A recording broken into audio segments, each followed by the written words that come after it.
Today, let's examine the toxic results of being emotionally smothered.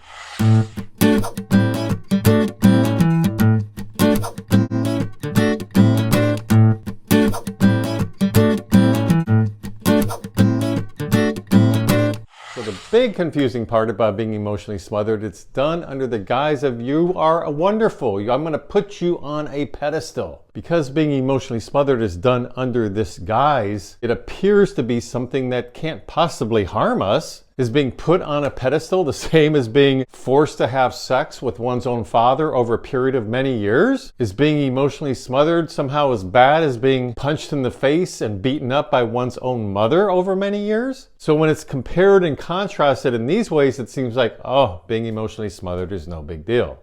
But because it's being done under the guise of love, being treated like the little mini husband or mini wife, everybody thinks you're the lucky boy or girl. But when your identity is being wiped away, it's so extremely confusing and detrimental to one's own growth.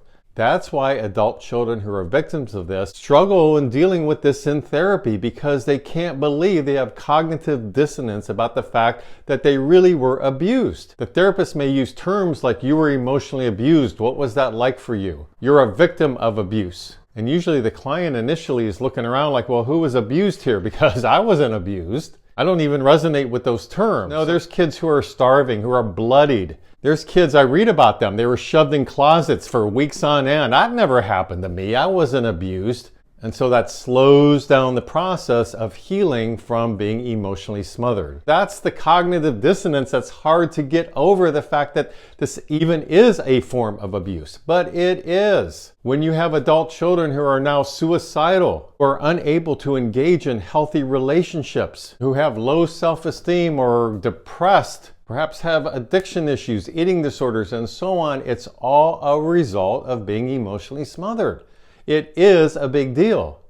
And because it's done under the guise of so-called love, nobody wants to know about it and name it as such. It's dismissed by people we care about. And then the victim is being gaslit again in a way, right? They are now being gaslit in terms of, I'm being told this is no big deal. I mean, I know I've paid a huge price for how toxic my mother was, how my narcissistic father treated me, how I always had to mirror back to them what they wanted. I wasn't allowed to have a voice or be myself, and I just had to be a wallflower with no opinion. I know I've paid a big price, but everybody tells me it's okay. I shouldn't have any trouble as an adult. Why am I struggling as an adult? And so now they're being gaslit in these ways as well, and they really struggle in therapy because, after all, I don't really have a problem, when indeed they're dealing with many issues and problems related to being emotionally smothered. Sometimes somebody may be thinking, I'm not making any progress. People still treat me like I'm a doormat. I'm working on not feeling like a doormat and advocating for myself, but people see me this way. And that's because there's really nothing to point to. And with our overall personality style still being there, perhaps someone's a bit shy, a bit of an introvert. There's nothing wrong with that. Because of these personality styles, then they may think they're not making progress.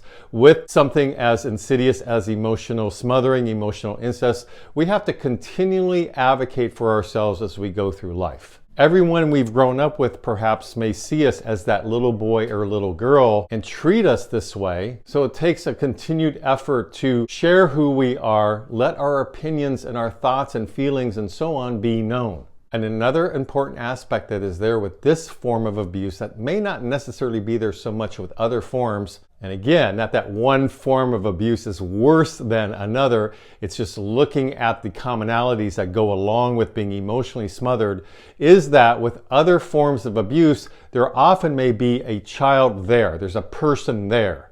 They have the ego strength to have a person, for example, who's being beaten or sexually abused. They're dealing with this tremendous trauma, but there's a them there. We need the ego strength to even have an identity for there to be a self there. That can help when one gets older and they're working through issues related to other forms of abuse. With emotional abuse, there may not, and quite often is not, a person there. There's no them there. That's why I say this term a lot. And that's because their identity wasn't helped to even form in the first place.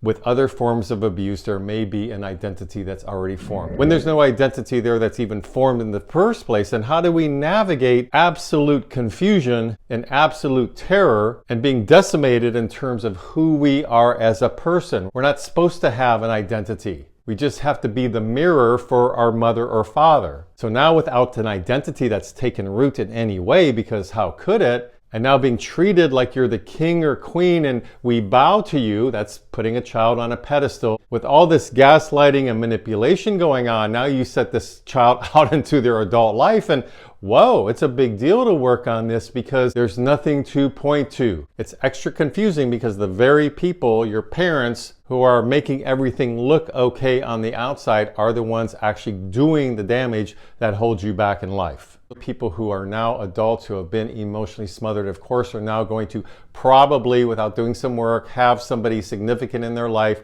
boyfriend, girlfriend, husband, wife, a good friend, who may also be emotionally smothering them because they're repeating what's familiar. We have to be aware of that. Bit different from somebody still trying to assault us sexually, right? That probably won't happen as an adult. Or somebody trying to physically assault us. We can call the police. We can handle this. But we can't really call the police about being emotionally smothered. Everybody cares about you, but it didn't allow for you to get to know yourself. This is why victims of emotional smothering sometimes become very hopeless as an adult, have suicidal ideation because they think there's no point. Nobody gets me, and I'm not even quite sure I was abused anyhow. It's a circle of confusion that we need to unthread. And lastly, just a reminder, this video is not meant in any way to compare which form of abuse is worse than another. They're all horrible, but every different type of abuse brings with it its own network of problems and things that are going to need to be unthreaded. And this video is pointing out the unique challenges that a victim of emotional smothering needs to work with as an adult if they're going to truly heal. So please chime in and add any comments in the comment section you'd like to. Please subscribe to my mental health YouTube channel if you like these kind of videos. And until next week, this is Brad Shore signing off from Ask a Shrink.